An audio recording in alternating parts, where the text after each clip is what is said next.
ये gold silver platinum सब ऊपर क्यों जा रहे हैं? गोल्ड का समझ में आता है, बट बाकी मेटल्स क्यों रैली कर रहे हैं? Is it just the hype और there something serious about it?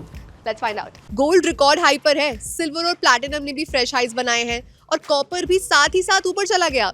एक साल में प्लैटिनम 146% से जंप कर गया, सिल्वर इज अप बाय रफली 143%, gold has gain close to 71% और कॉपर भी 38% क्लाइम कर गया। लेकिन ये रैली का रीजन एक नहीं है, ये परफेक्ट मिक्स है मल्टीपल फैक्टर्स का। सबसे पहला, द फियर इज बैक। जब दुनिया अनसर्टेन होती है, geopolitics, trade tension, slow down का डर, लोग भागते हैं सेफ गार्ड के पीछे and the safe haven asset is gold. But gold जैसे जैसे न्यू हाइज बनाता है, इन्वेस्टर्स बोलते हैं थोड़ा सिल्वर भी ले लो, प्लैटिनम भी ऐड कर लो, और ये safe haven buying pure metal baskets में हो जाती है। दूसरा बड़ा रीजन है central bank. Central bank trading के लिए गोल्ड नहीं खरीदते, they buy gold for decades. और इस साल भी हायर प्राइसेस के बावजूद सेंट्रल बैंक्स गोल्ड बाय करते जा रहे हैं, इसलिए डिमांड स्ट्रॉन्ग है और स्टेबल भी। वन मोर फैक्टर, जब इंटरेस्ट रेट्स कट होने की एक्सपेक्टेशन होती है, गोल्ड सिल्वर अट्रैक्टिव हो जाते हैं। Rate cut expectations usually US dollar को वीक कर देते हैं।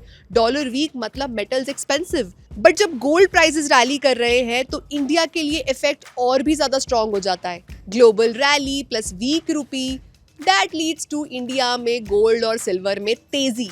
Let's talk about silver now. Silver सिर्फ सेफ हेवन नहीं है, ये एक इंडस्ट्रियल मेटल भी है। Solar panels, EVs, electronics, techs, सबको सिल्वर चाहिए। इंडस्ट्रियल डिमांड रिकॉर्ड लेवल्स पे है और सप्लाई पीछे रह गई। इसलिए जब इन्वेस्टर्स भी सिल्वर खरीदते हैं और इंडस्ट्रीज भी, प्राइस रॉकेट बन जाता है। प्लैटिनम की स्टोरी और ज्यादा फिजिकल है। यहाँ इशू डिमांड का कम, सप्लाई का ज्यादा है। प्लैटिनम सप्लाई लिमिटेड रीजन से आती है, मार्केट डेफिसिट में चल रही है और माइनिंग आउटपुट भी प्रेशर में है। जब सप्लाई टाइट होती है, प्राइसेस छोटी सी टेंशन से भी जंप कर जाते हैं। कॉपर क्यों साथ में भाग रहा है? क्योंकि कॉपर फ्यूचर का मेटल है।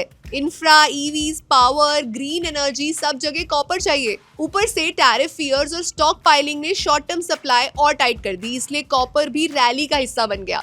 बॉटम लाइन सिंपल है, गोल्ड प्रोटेक्शन के लिए खरीदा जा रहा है, सिल्वर प्रोटेक्शन प्लस इंडस्ट्री दोनों के लिए, प्लैटिनम सप्लाई टाइट होने की वजह से और कॉपर शॉर्टेजेस और पॉलिसी रिस्क की वजह से। ये रैली सिर्फ फियर बेस्ड नहीं लगती, इसमें central bank buying, industrial demand और सप्लाई इश्यूज भी हैं। अगर ये तीन चीजें साथ में रहती है, मोमेंटम 1-2 महीने का नहीं, थोड़ा लंबा चल सकता है। अब इतना लास्ट तक रुक गए हो तो इंपॉर्टेंट इन्फॉर्मेशन लेकर ही जाना। These are some top performing ETFs by AUM of copper, gold, silver and platinum. Investment in the securities market is subject to market risks. Read all the related documents carefully before investing.